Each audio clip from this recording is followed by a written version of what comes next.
our YouTube channel. And you have the YouTube channel address there in case you want to subscribe.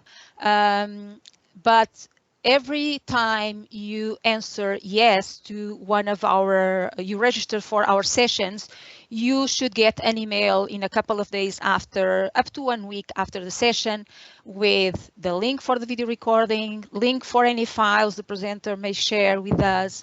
Yeah, so pretty much that.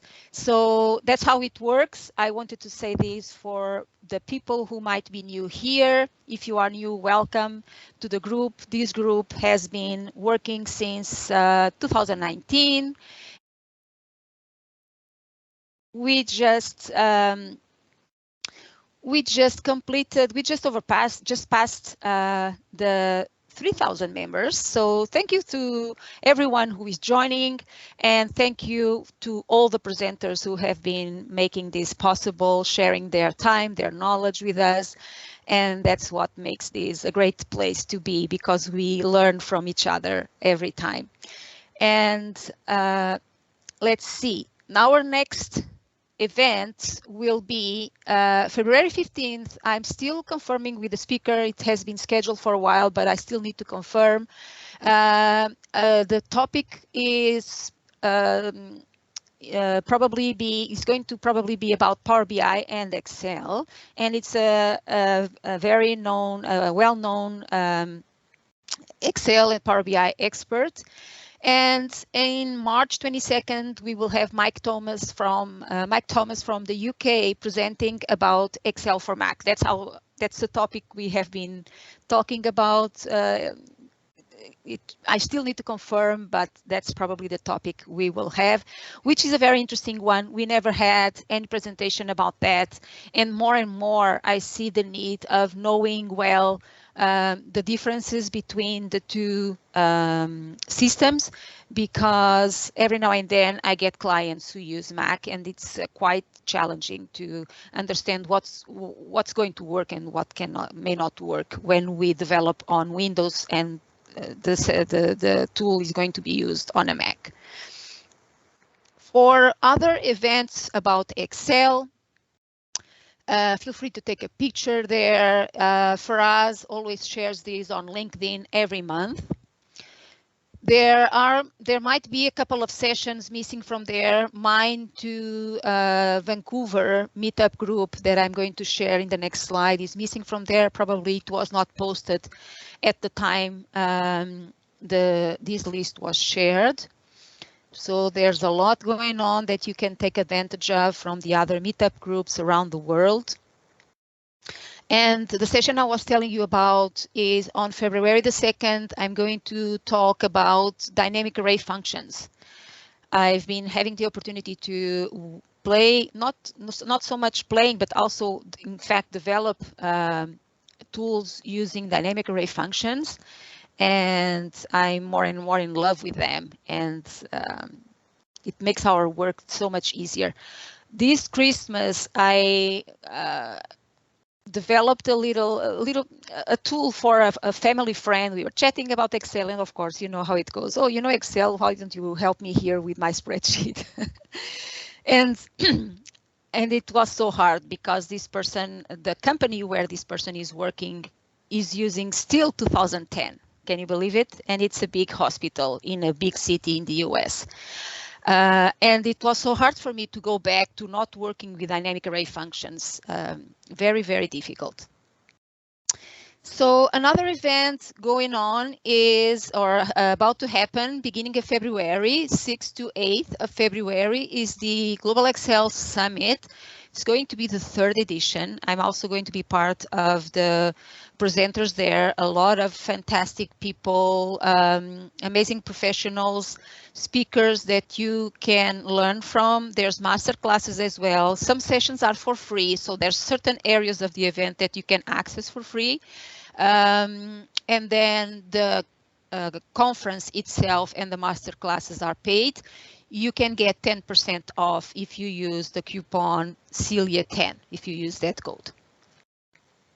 And if you take a look to the chat, Grania is going to be posting these links that I'm sharing with you, so you can find those links in the chat.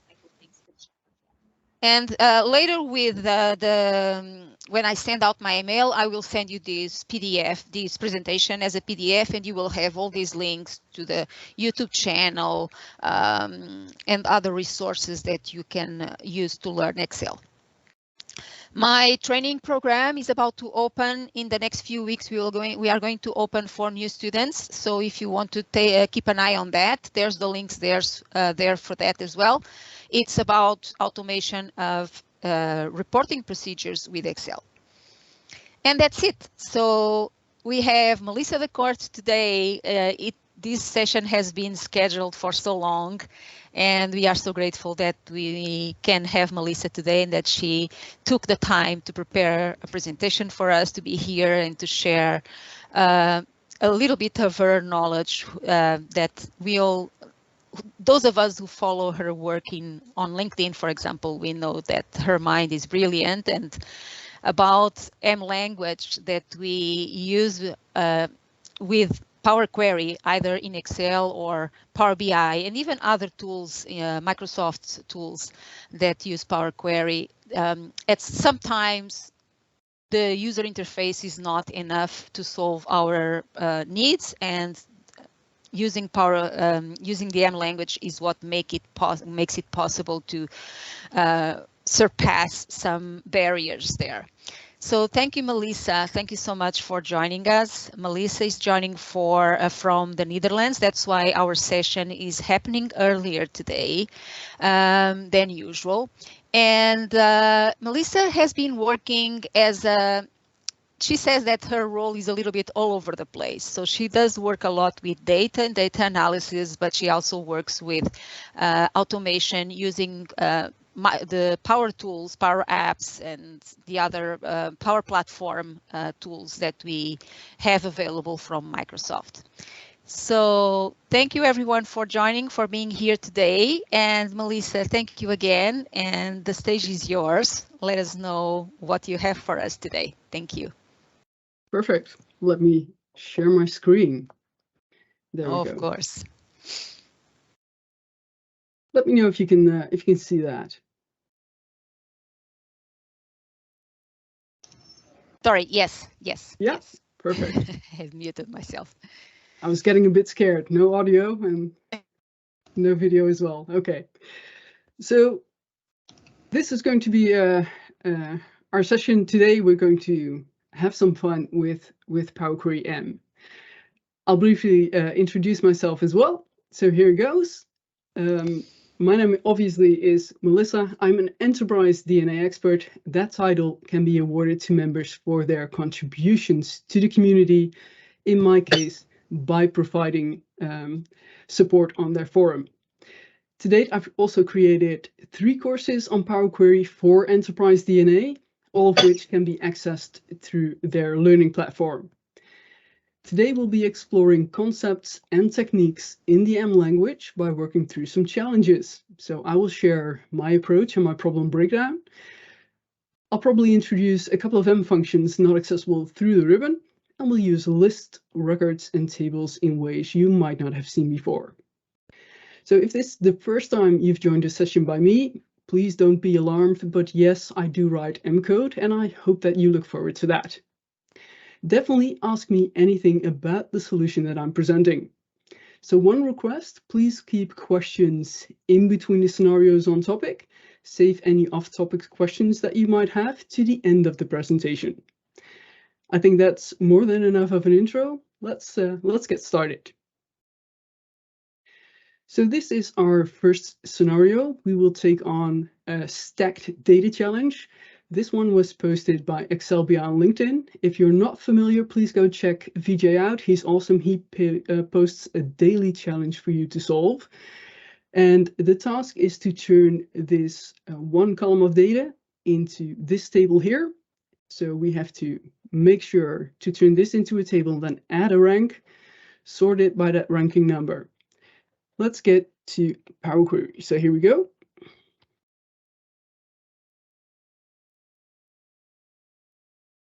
And I'll zoom in. That works. Let's try that again. Somehow I'm not able to zoom. Can you guys see my screen all right? Yes, we see the Power Query editor fully. Yeah, is the resolution okay? Because a Control-Shift+, oh, there we go. Yeah, now it works. It was buggy, but now it seems to have worked. There we go. So this is our data. Right.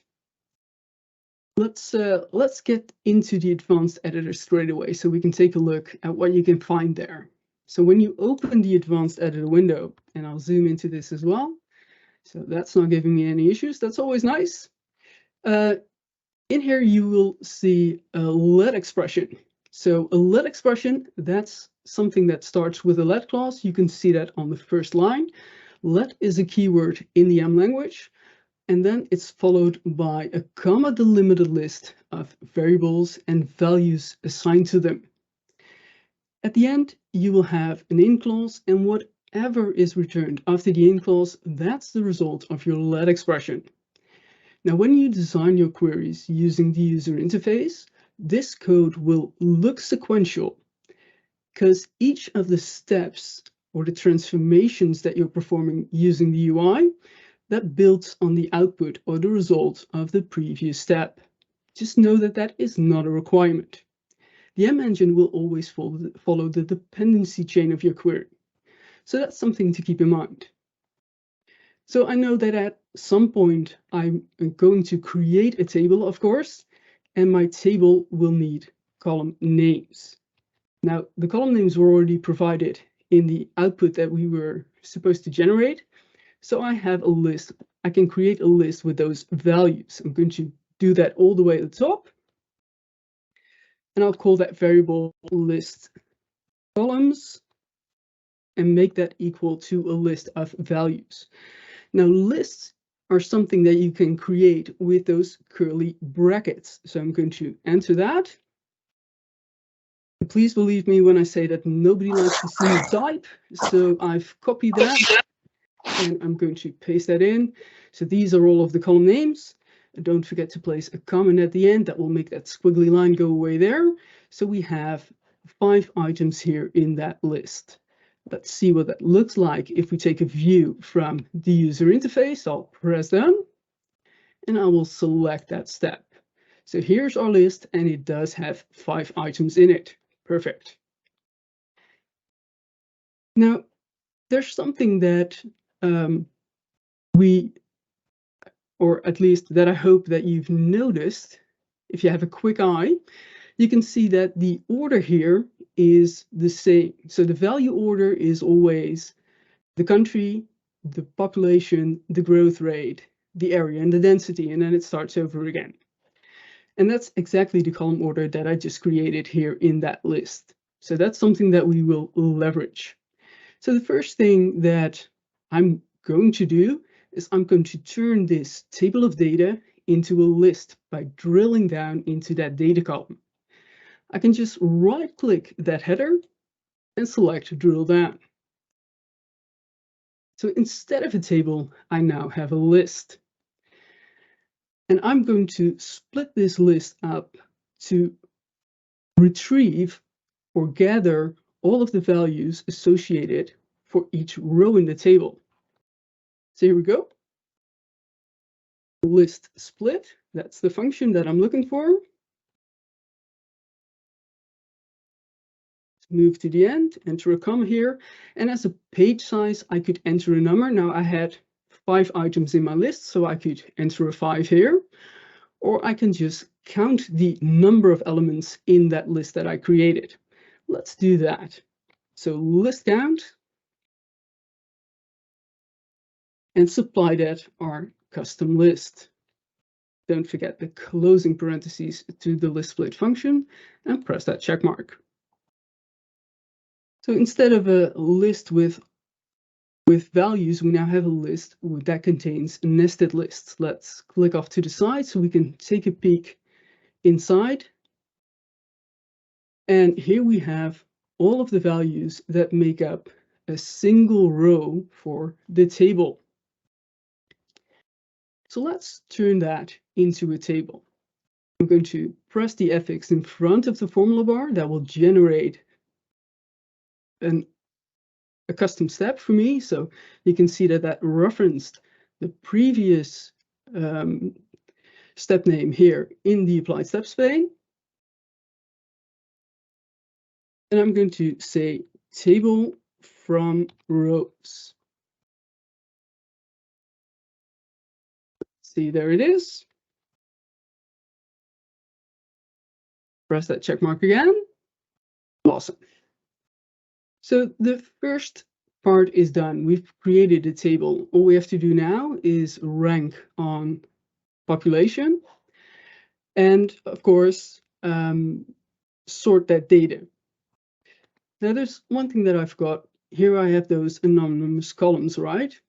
So I can use that second parameter to the Table.FromRows function by entering a comma here and calling my custom lists again. So list columns. Press that check mark, and now all the appropriate names have been given to these columns in the table. Perfect.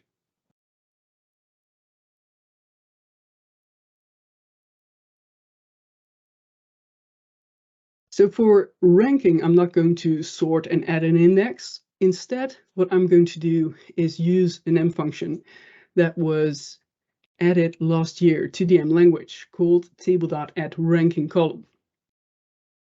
So again, I'll create a manual step by pressing the affix in front of the formula bar. I'm going to look for that function. So Table.AddRankingColumn.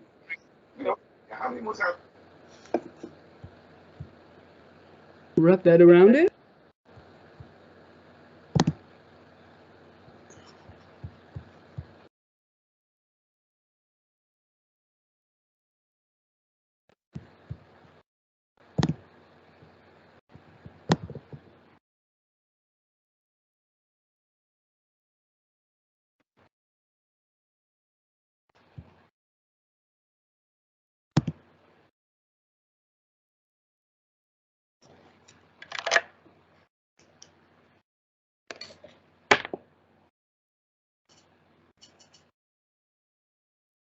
Melissa, you're on mute. Let's see, is that better? Can Much better. anyone hear me? Yes. Yeah? Yes. Don't know what happened there. Awesome. Okay. Yeah, so I was trying to mute someone who has their mic on. Maybe I muted you by mistake. It should have not happened because when I do mute all, should not mute you, but apologies for that if it was me. No Okay. worries, that's fine. So as I was saying, that argument now that we're working on, that I'm going to give that a list. We're going to rank on that 2022 column. So I'm going to pass that as a text string.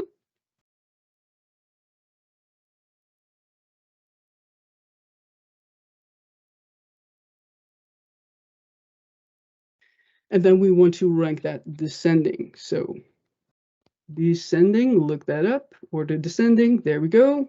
Add the closing parentheses to that function. Let's press that check mark, there we are. So here's our ranking column, and it automatically also sorted the data in this table. So the only thing that's still left to do is reordering the columns. Now, I'm not a fan of that. I never advise anyone to reorder columns. Unless you're presenting this data in Excel, then it might make sense to do it. But if you're doing it as a table, for example, inside Power BI, then the column order is irrelevant because nobody ever sees that data side. But let's just do it. So I'll take that column and I'll just move it around to see the syntax that generates. And it calls this M function Table.ReorderColumns. It calls that previous step name again, and then it hard codes a list with all of the column names in the new column order. So the only thing that we needed to do was place that rank column all the way at the front. Now that's the only column that wasn't present in my columns list. So I'm going to copy that. And instead of all of the columns here, just going to remove that, paste that value back, and I'm going to append my list columns to that. Here we go. Now the rank is at the front, and all of the columns are in the order that they were before. So in this example, we've talked about the structure of a let expression. We've seen the list initializer, that's a set of those curly brackets. You might have noticed that lists are often used as arguments to other functions, so they're quite important. And lists generate an ordered sequence of values, meaning that the order is fixed. And finally, that the ampersand or combination operator, that can be used to combine lists. All right, so any questions? I don't see any questions unanswered in the chat. Yeah, no. So thank you. Okay. It was a beautiful one to see, this one. Perfect. Still easy. Still easy. All right. Yeah. Okay. Let's go for the next one. So this is our next scenario, and here we will do some custom grouping. This actually was a question that came up on the Enterprise DNA forum, and I thought it would be a nice one to do some exploration of the M language myself. So here we go. A member needed to identify the top 5% of records of that have that priority 1 or 2. And based on that, that top 5%, based on the maximum number of minutes, those records needed to be flagged because they needed to be excluded as an outlier in some of the calculations that had to be done. So in this example, we have 44 rows with priority 1 and 2. According to that 5% rule, we have to mark 2 rows. So let's go to Power Query. See, there we go. Here's our data, and I'll zoom in again. Perfect. Close that. All right. So looking at our data, at the moment, there's no attribute present to separate priority 1 and 2 records from the rest without the use of a helper column. Now, let me state that there's absolutely nothing wrong with creating a helper column, especially when it's one with very low cardinality, like a Boolean filter. But it turns out that the M language also has a function called Table.Partition, and that's something that I want to explore in this scenario. So I'll open the advanced editor window, zoom into this one as well.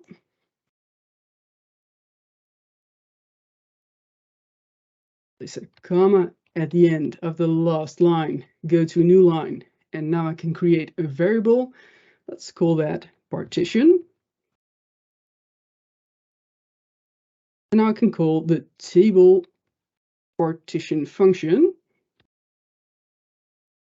Open that up. Perfect.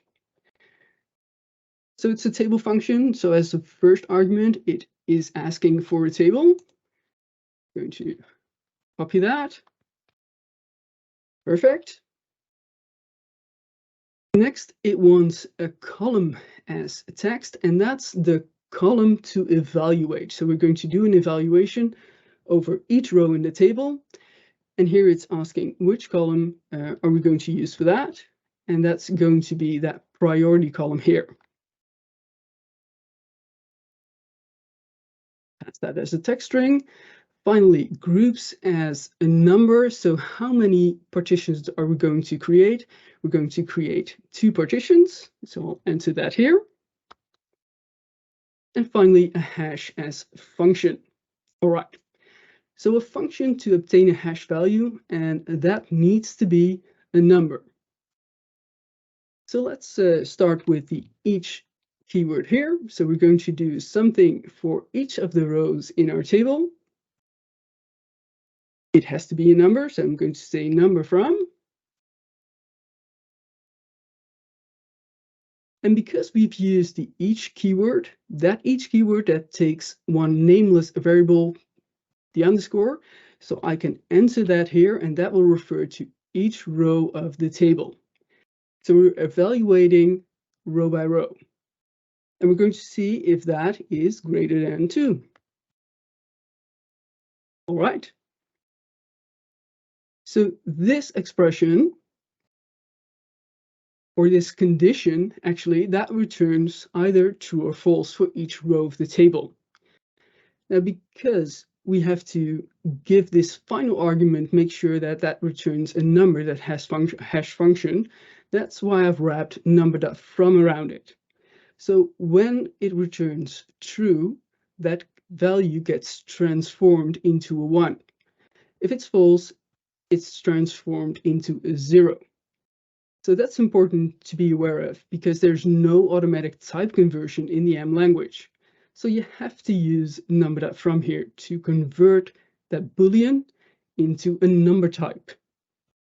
Let's see what this returns. So I'm going to copy this, paste it after the in clause, and press done. And this returns a list with 2 tables. Let's take a look. I'll click off to the side in the white space to open that additional preview down below.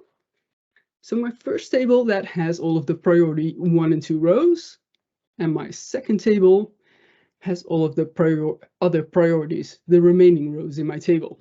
Awesome.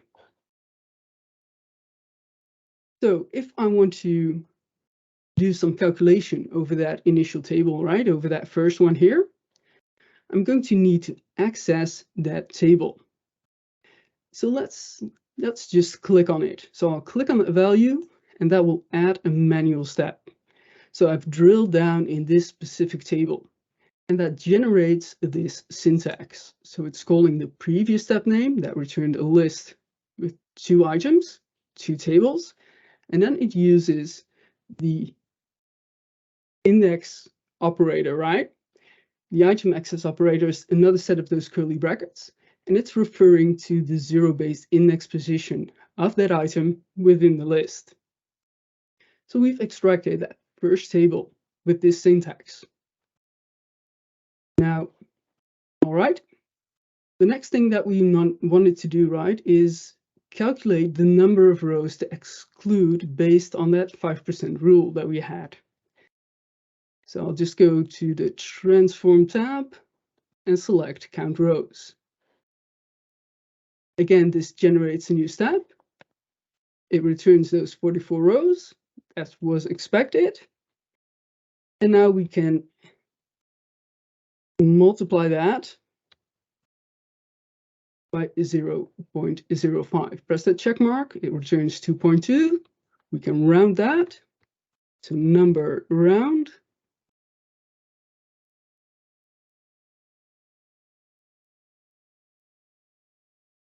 0 decimals. Awesome. Perfect. I'll rename this. And row. Perfect. So open the advanced editor again. And I'll zoom in. There we go. Because now I'm going to create a new version of that first nested table. So the table that we started with, I'm going to change that. I'm going to reshape that. I'll place a comment at the end. Let's call that table 1. And I'm going to do, I'm going to add that ranking again. So the ranking is only applicable to that first nested table. So I can pull this variable here that extracted that first initial table from that list with tables. So Table.AddRankingColumn, let's look that up. Pass it our table. Again, we can supply that a name. Now, doesn't really matter what we call it here. We're not going to keep that column. Comparison criteria, again, we'll provide that a list. We need it to rank based on the maximum number of minutes. So the column that we're working on is the minutes column. And again, we want to order that descending. But this time around, we also want to make sure that each row is assigned a unique ranking number. So we can supply it that optional record. And records are created using square brackets. So I'm going to enter those here. And the field names for that record are fixed. You can look that up inside the documentation. The thing that I'm interested in is the rank kind. So I'll enter that. Rank kind. And I'm going to set that equal to RankKind.Ordinal.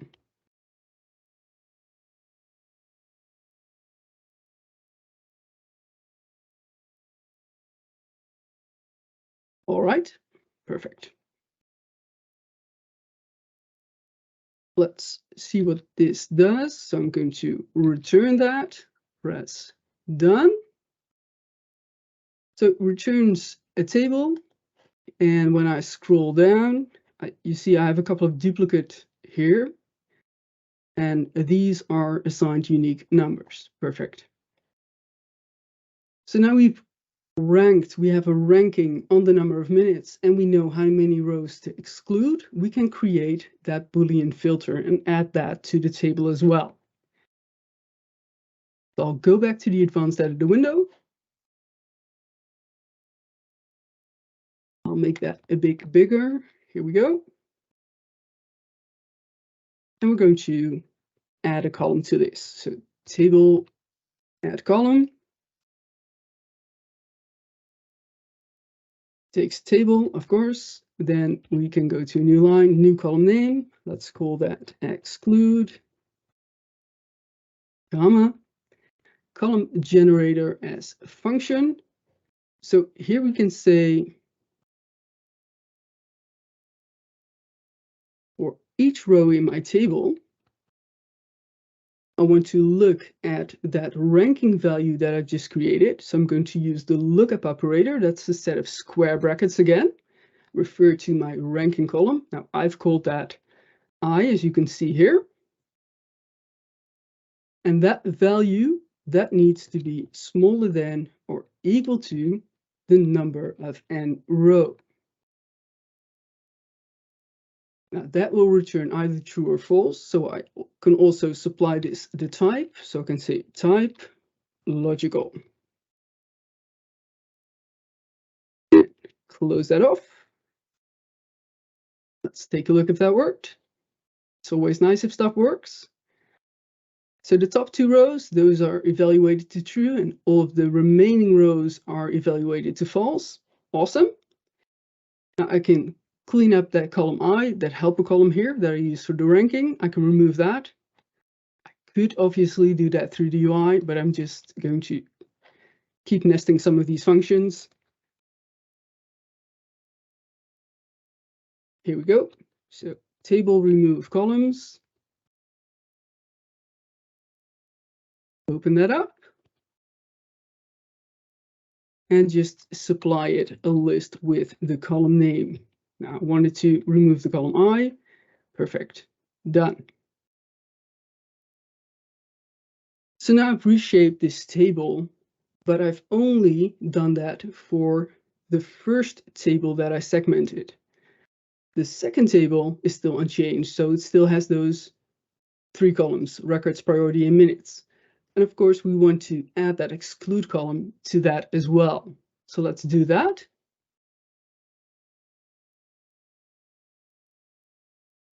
Place a comment at the end so we can create a new variable in this let expression. I'll call that table2.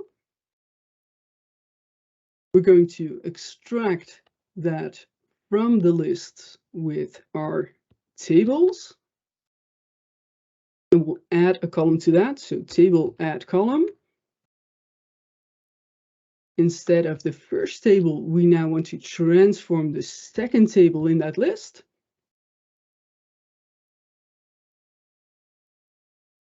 And we can just copy this. Let's do that. So we're adding an exclude column. Now we don't have to do any conditional testing here. We can just say each false. Of course, that is of a type logical. And now we can return table2. So here you see we now have priority 3 records, and everything in the exclude column is true. So one final thing to do, and that's bring those two parts together to generate one single table again.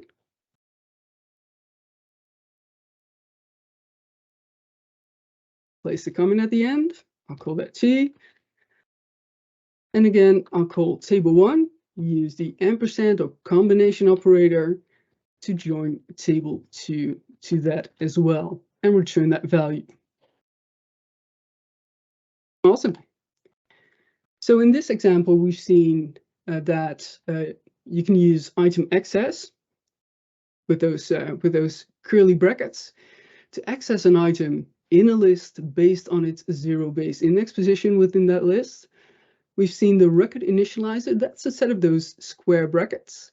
And those square brackets are also used for lookup, for field selection, and field access. Those are just 3 different ways to describe the same thing. And the ampersand or combination operator can also be used to append tables. All right. Any questions so far? No questions. Well, in fact, there's one. Someone asked if you usually rename custom steps when you create the custom steps. In this case, you actually rename them there, but the question was from the previous example, I believe. Yeah, in my work, I do. Obviously, in challenges like this, I don't always. But normally I do. In my work, I do, yeah. I think it's good that you give your step names an appropriate name that says something about the transformation or the action that you're performing in that step. That makes it easier to work through your code. Mm-hmm. Thank you. So do we still have an audience? We still have an audience. I was just thinking to myself here, usually our chat is very busy. I hear other meetups complaining about the audience not being engaged, but here we always have a very busy chat. Not today. Today we can hear the sound of silence there in the chat, and I can only assume that that is because everyone is paying so much attention they don't want to lose a comma of what you say or type. So I don't think there's any other. How beginner, there's a question here, how beginner can figure out the steps or the formula that you inserted, how one can practice and how to know what's the right or wrong. I guess that's a more generic question that we can answer at the end. No, I can definitely address that now. Yeah. Hello? All right, hold on. Sorry, I need to mute here. Okay. Yeah. Yeah. Here we go. Go ahead. Okay. So when you're new to Power Query, you definitely will not be doing this stuff that I'm doing. I've spent a lot of time practicing this language, and so I think when you get started, it's very important to have both the formula bar and the query settings pane visible at all times. That way, at least you get to see the M code that the M engine generates for you automatically. And when you get to see that code every time that you work in the Power Query editor, you will pick up some things, right? You'll pick up the flow of the language, or when you also do a course, you get to recognize lists and records.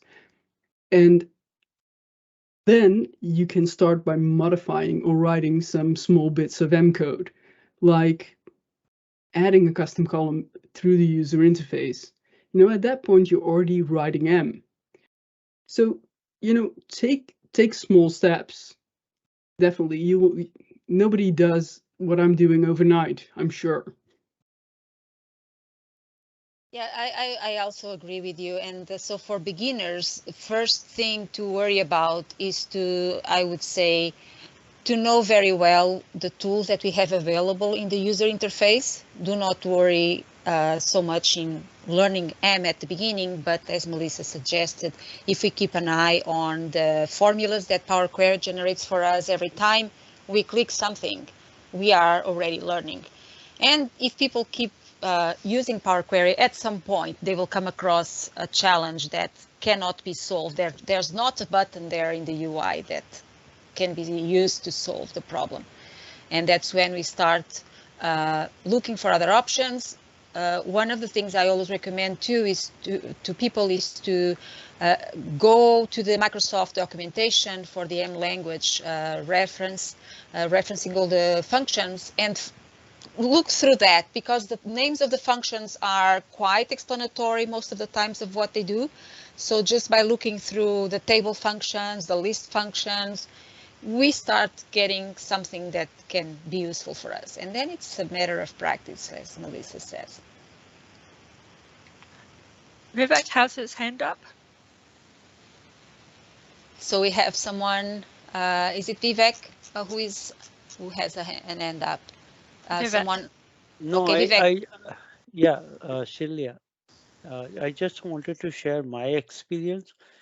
So when I talk to organization, there are some people who are analysts and some people who are developers. People who are developers, they try to understand more M language side of it.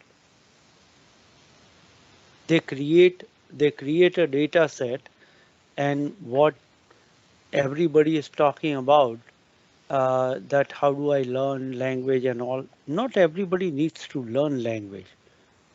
If you are an end user, you don't need to learn language. You need to know the data, and they provide data to the end user, and then they can consume. Correct. Yeah, if you do not need to build Power Query queries, if you are just on the end of the process, then. And 90% of the users are end user. Yes, I would say so. Do you agree, Melissa? Yeah, it also depends, of course, on how you're using it and what you're using it for, right? Because it's a tool that you can find in many places.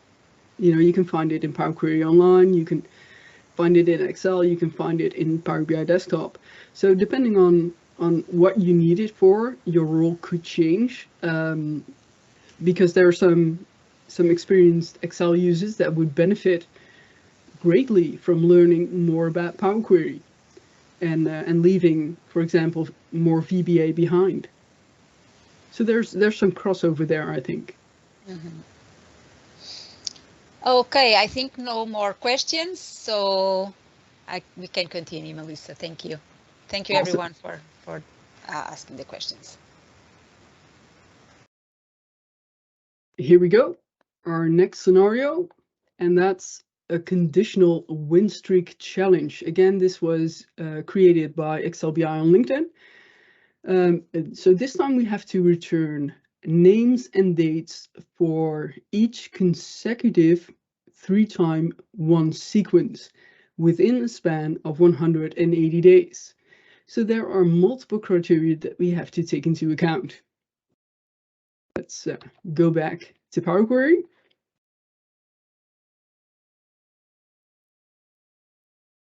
Zoom in, let's select that query. Here we go.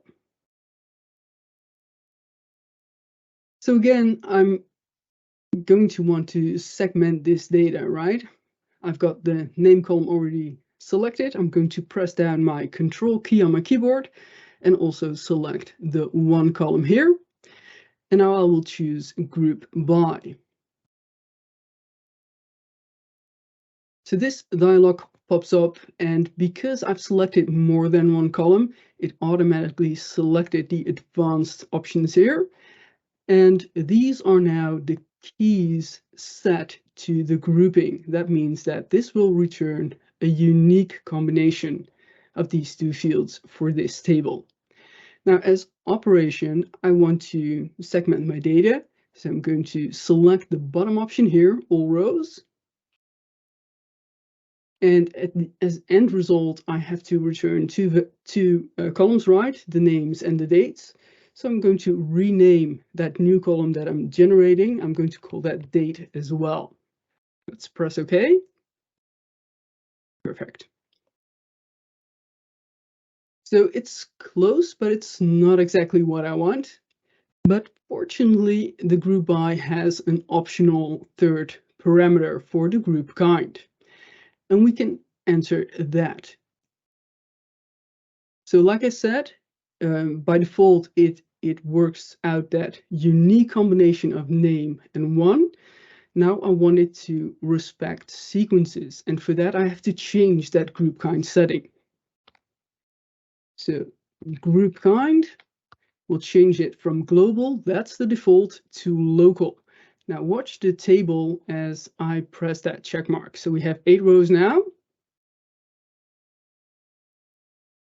And a 9th additional row popped up. So we have a combination Smith, no in the one sequence. We have that 2 times, right? It's interrupted by this record here.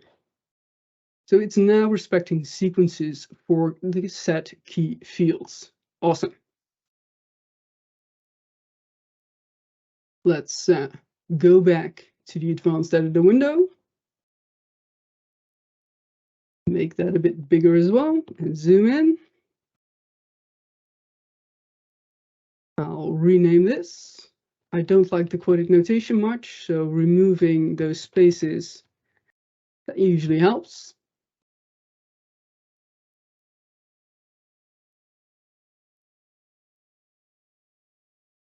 Awesome. So this returned the table. These are the key columns set to the table, and this syntax is used for the aggregate columns. That's a list within a list. You can create multiple aggregations in this step. I'm just going to move that to a new line and indent that a bit.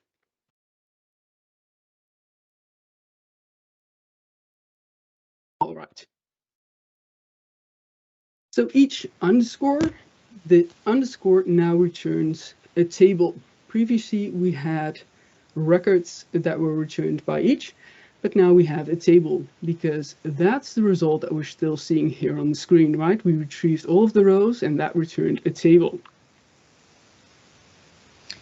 Lisa, Yep. can I ask you to please explain again the difference between the two row kind types? Is it row, not row kind? The group kind. Yeah, the group kind. Yeah. Yeah.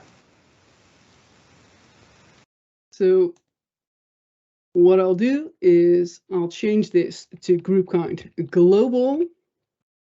Just watch the number of rows because one of these Smith, no, that last row that's going to disappear.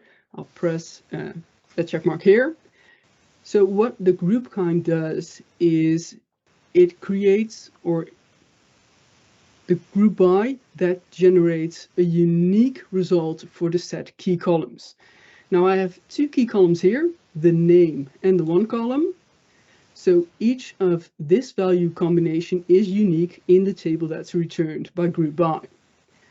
If that's not what you want, if you want to respect sequences, for example, in this data, so if there's a pattern and you want to retain that, then you can set the group kind from GroupKind.Global from the default to GroupKind.Local. Let's see, local, there we go. I'll press that check mark again and we have that additional row show up here. So Smith with the value no in the one column, that's no longer unique inside this table. We have a pattern where we have Smith and no, that's interrupted by Smith yes combination, and then we have another set of rows with Smith and no. So that's what the group kind is doing. It's respecting the sequences in the data. Okay, can you go back one step then, just to take a look to see that sequence on the previous step? Yeah. I guess that's what I'm missing. So because we So have, here we have all Smith the names. no. Yeah. Oh, I see. then we have a couple of yeses, and then that pattern is interrupted with another no value. And that's what the GroupKind is doing. It's splitting out that data.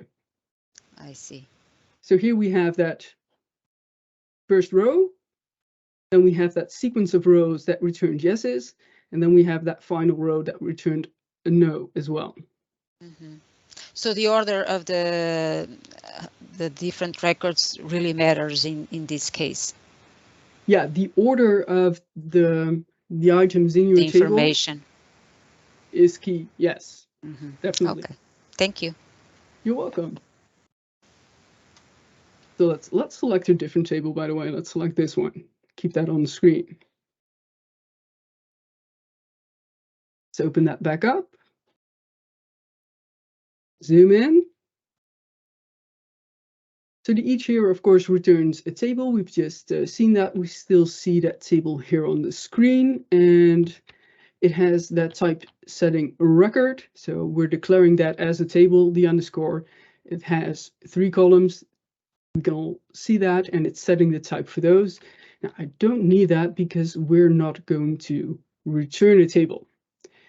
So I'm going to remove that. And we've seen when we stepped through the data that there were some tables that don't meet that 3-row criteria, right? There are tables in my data that have fewer rows than 3. Now, if that's the case, I can discard that table. I don't have to do any additional checking because it doesn't meet that 3-time win streak that I'm looking for. Also, I have to see if the sequence that I'm looking at, if that's a won streak or a lost streak, right? So we can do that checking here. So move that to a new line and create a condition for that. So if, and I'm going to count the rows in that table. So Table.RowCount, look that up. Enter the underscore here. We've already seen that that returned the table. And now we can see if that is greater than 2, because if the Table.RowCount is greater than 2, then we have a minimum of at least 3 rows in that table. Now there's another condition that I have to check for, and that's if it's a won or a lost streak. So we can use the AND clause here. So AND, use the lookup operator to select this date, or sorry, this one column here. Refer to that, 1. Now, because we're working with tables and not with records, this now is returning a list. So we can extract the first value from that list using the item access operator again, a set of those curly brackets, and entering a 0. That returns a primitive value, and now I can test if that is equal to yes. Enter that value here. All right. So if this condition is met, then I have to do that additional checking, right? Then I have to see if the third date minus the first date, if that's within a 180-day period. Okay, so let's do that. So then, and because there are some changes that I need to make for that data, to be able to do that, I'm going to create a record to place those multiple steps in. So a record is similar to a let expression. In the site let, we've seen that you can create variables and assign values to those.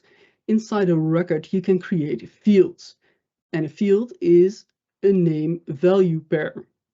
So you can create a field name and assign that a value as well. Now, why do I like the record? Because you have the ability to return the entire record, some fields of a record, or just one single field value. That means it can be very helpful when you're troubleshooting code. So with those square brackets, I'm going to create a record.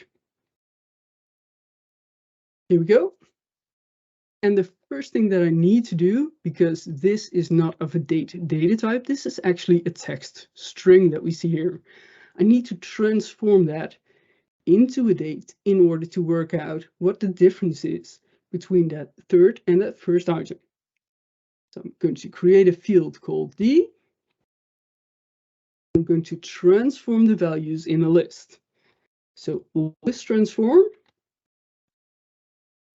use the lookup operator to select that dates list.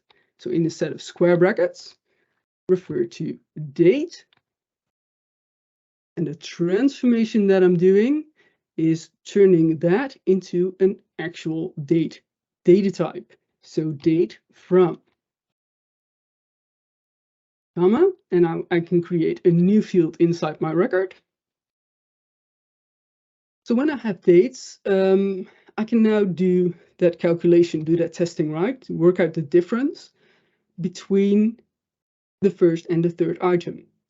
But in order to do that, I need to access items within a list. We've already seen that for that you use the item access operator, right? Those curly brackets with that index position. So I need to create something to do that. Here we go. I'll call that N. Again, we will transform a list. So List.Transform. And here I will create a custom list. So with the list initializers, we've seen that lists are 0 based. So my starting value, that will be a 0. I'm going to create a sequential number range. So for that, I can use the dot. And I want to have that run up until the number of values in my list D. So I'll do List.Count.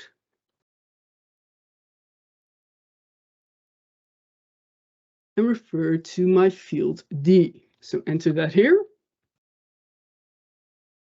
Now, if we look at the screen, that list D, that has, if we are imagining that we're working on this table, that has 4 items in it. So my list count will return 4. Because I'm starting from 0, I will have 5 items in my list. So I need to subtract 1. I also need to compare the first to the third item, meaning that there is an offset of 2. So what I'm going to do is I'm going to subtract 3 from this. So again, if we're working on this table, this custom list will return one list with 2 items, a 0 and a 1, because we're subtracting 3 here. All right. So now I have that list with indexes. I can do that transformation and that calculation that I require.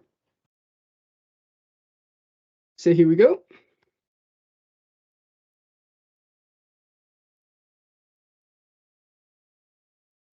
Let's move that to a new line. So that's going to be another condition, right? Because we have to see if that's within that 180-day period. So here we go. So I'm going to access my list with dates. So that is D, using the item access operator. I'm going to pass in the underscore. That means that I'm accessing items in that custom list that I've just created. So that's either a 0 or a 1 in this case. And I'm offsetting that by 2. This means that I'm accessing the third value here in this list. When I have that, I can subtract the first item from it. So again, I'll do minus, refer to my list D, that contains the dates, use item access again, pass in the underscore to access the current item. The current item, if we're looking at the first item in my list, that's 0. So that will return the first date here. So from that third date, we're subtracting that first date. Now, because we have to compare that to a numerical value, we have to turn this into a number as well. So we'll wrap Number.From around it.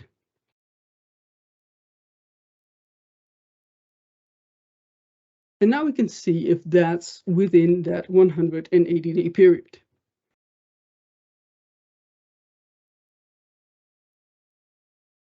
So if that is the case, then I want to create a list with those valid index positions, because I need to be able to retrieve all of the dates that are in this window. So here we go. I'm going to create a custom list again using the list initializer.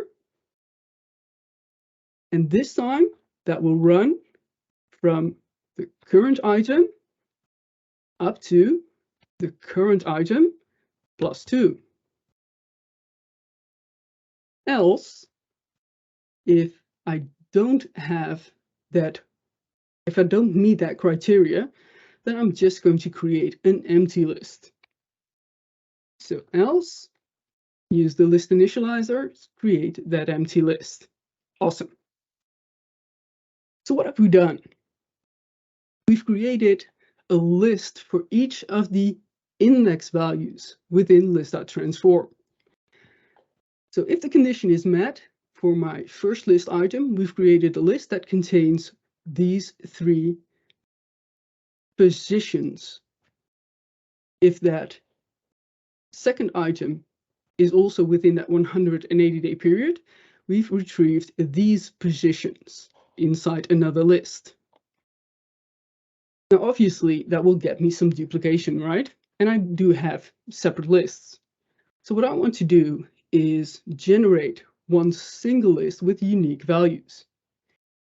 And all I have to do to change that into that specific format is use List.Union.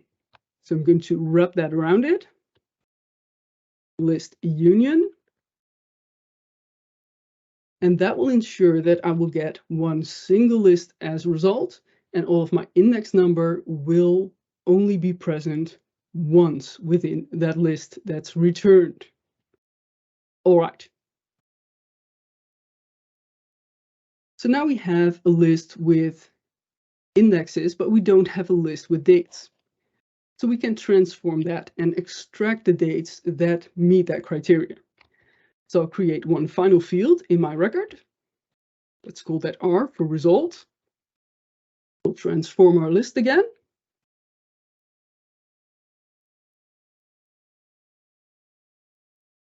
And we will pass it our list with valid indexes. So the index numbers that return all of the dates that meet that criteria. And we're going to say for each of those indexes, get the values from our dates list. So here we refer to the list D. Use the positional index operator again and pass in the underscore. Awesome. So I could obviously also return the result for R. I'm not going to do that. I want to see the record first. So we'll leave it as it is right now. One final branch, and that's the else clause here. So if the initial condition here isn't met, then I just want to return a false. And that's at the wrong end. There we go. All right. So let's press done. Awesome.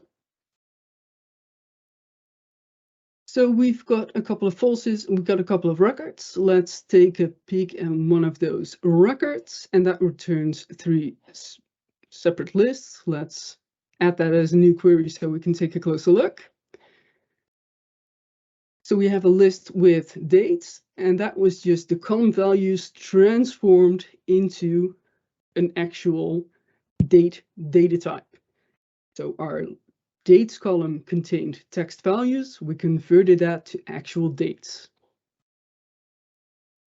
Then we had our list with valid indexes that we created. Now, all of these dates, they meet that 100-day criteria. So we're returning all of the indexes, and then we're extracting all of those values from the dates list. Perfect. Let's remove that. Step back. Perfect. So all we have to do is filter out those falses, those no longer apply, and we can extract that result from our record to return that to this table. Here we go.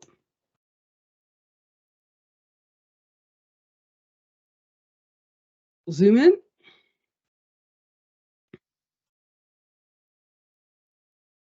Let's filter out the rows first.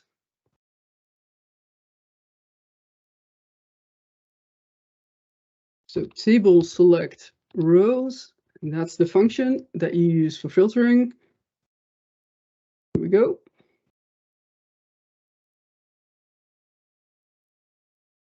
And the condition is for each row in the table, I want to access the values in my date column. So the date column, that's the value. Let's see. That's this column that we're accessing. We're doing that row by row. And we want to make sure that that value is not equal to false.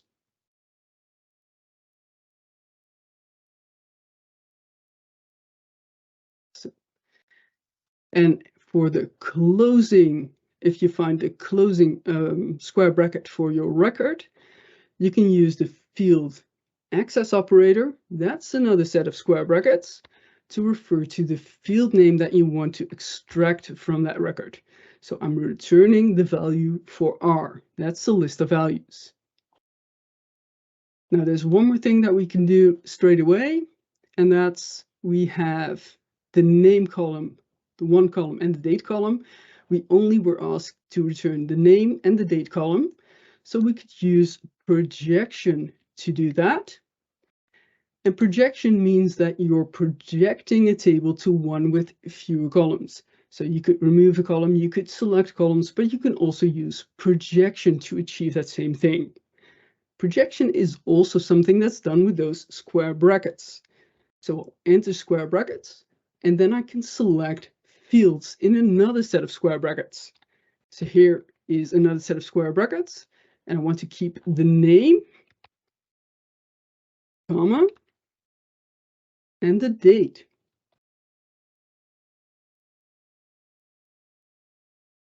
So name and date. Let's press done. Awesome. So I've filtered the rows. I've extracted the list with the result from my record. And I've also resized my table, reshaped my table using projection. So I can expand this to new rows. Done. Perfect. So in this example, we've talked about the group kind behavior inside the group by operation that allows you to respect sequences in your data, but that you can use the record expression instead of a let expression to create and to build more complex logic inside your code. And those square brackets, those are used for field access, selection, and projection. Lists with incremental values can be created using the ... And finally, list values can be transformed into something else with List.Transform. All right, any questions on this?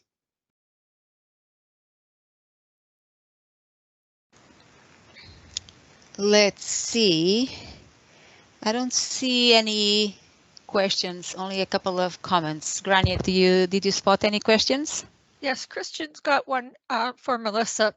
For this kind of query, where the logic itself is not obvious when you return to it after a few months, would you recommend using comments inside the code for easy debug later? If so, could you please exemplify one of the comments? Yeah.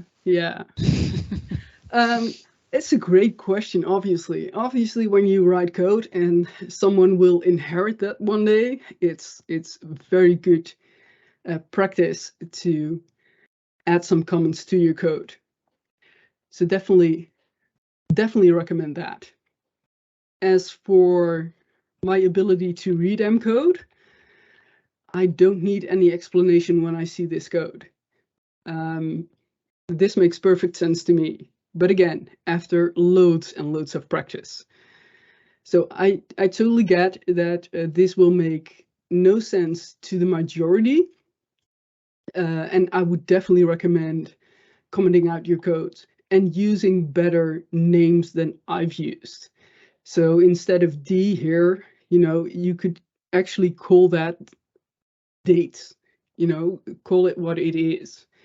And N, you can call that indexes or whatever makes sense, or list with indexes. So yeah. Anything? Do you have anything to add to that, Celia? Yeah, no, for me, I like to do comments even for myself, because a couple of months after, I'm not sure, it will take me time. I will understand my own code, but it will take me more time to come back to all the problem and all that. So comments, but sometimes we do things in a rush and I tend to forget to comment, I gotta be honest. In more complex scenarios, if I am expecting to having to coming back to that, or someone else will look into the code to also keep the work after that or continue the work, then the comments definitely help. If you could, Melissa, just add one comment anywhere so that people who are new learn how to add a comment. How to add comments in the code. Yeah. So you comment above a step. There are a couple of ways you can add comments, by the way. So I'm going to discard this for a second. So there's an ability that you have where you can right-click any of your steps names. So let's do this one. And you can go to the properties here and add a description. So let's say changed group kind behavior.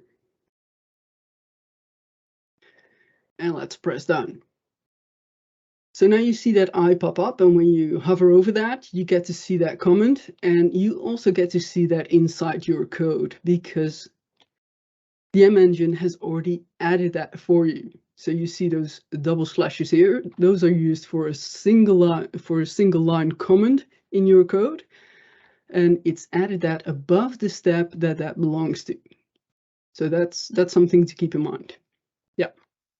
Great, thank you. Any other questions? I don't think so. But I didn't see any other ones. Okay. Yeah, thank you. Is everyone enjoying themselves? It seems like comments are excellent and claps and awesome, and there you have sort of that they've taken in as much as they can, kind of. Awesome. And looking forward for the video recording. Yes, a lot of them. That's why we record these sessions, right? It's just to inspire and to hopefully people will come back and view it a couple of times, and it will make more sense. Yeah, thank you. Awesome. Yes.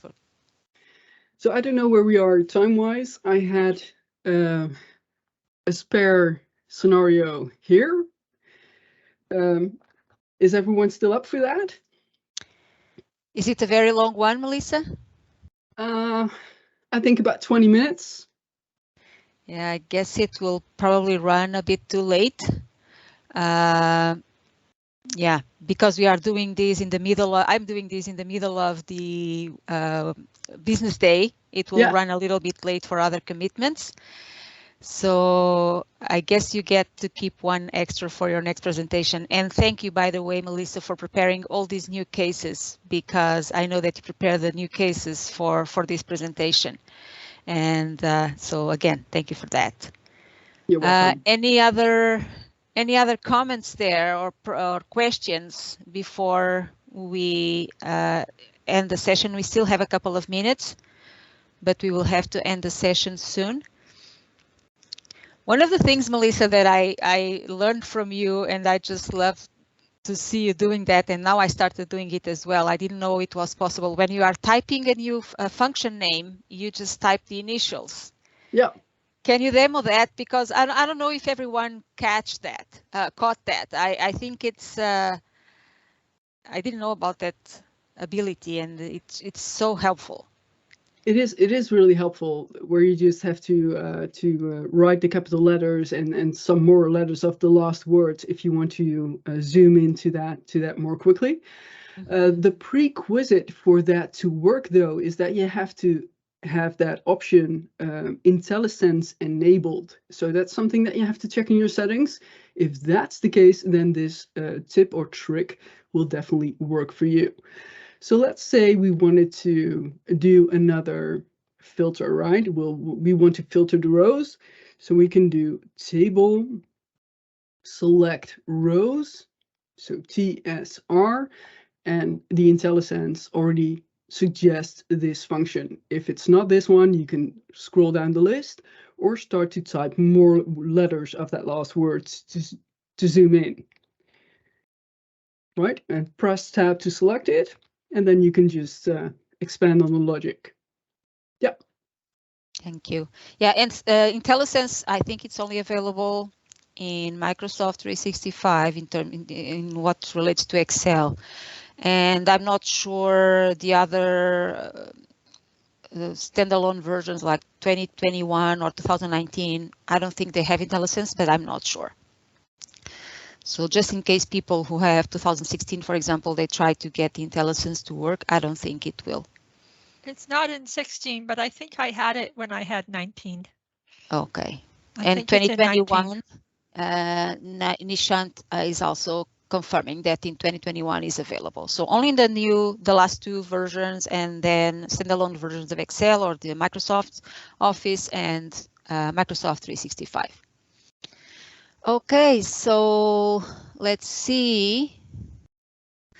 I don't think there's other questions here. Okay, then I'll stop sharing my screen.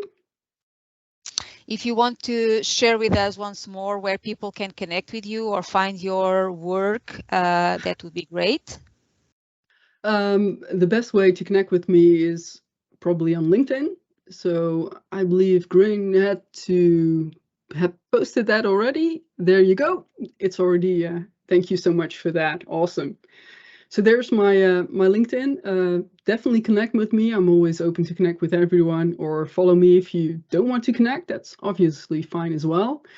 My next presentation will be in February, I think, for the Enterprise DNA Summit they're holding. That will be, I believe, February 21st to 23rd. And I'll be doing a session there as well. Not so much like this, like solving challenges, but I'll work through some PDF data that comes in all sorts of wrong, and you have to turn that into a tabular format, which is loads of fun as well. I can imagine. Thank you, Melissa. It was awesome. I learned a lot of new tricks today, so thank you so much. You're welcome. Thank you so much for having me. No, of course, always come back when you want to. You're more than welcome. And Vivek, I think if you would like to also talk about the bootcamp that I did not mention at the beginning, the bootcamp event for Power Platform here in Toronto, maybe it's an information that some people would like to have. Not sure if he is listening. Maybe not. So there will be a Power Platform bootcamp in February, and when I have more details, I will share them with you. Okay, so keep an eye on LinkedIn. I will be sharing that information there. Okay, so I think that's it for today, and a wonderful start of the year. Thank you, Melissa. Thank you, everyone, for joining. It was great to have you all participating with us, the questions, the comments, and sharing information, helping each other there in the chat. There's Sergey as well. Thank you for coming. And thank you again. Thank you to everyone. And we'll see you soon in the next session I believe it will be on the 15th, if I'm not mistaken, as I shared, but you will get the information on the Meetup website. Okay, is everyone good? If anyone wants to thank Melissa, feel free to turn on your videos and your microphones. I'm going to stop sharing, stop the recording, and we will end the session in just a bit.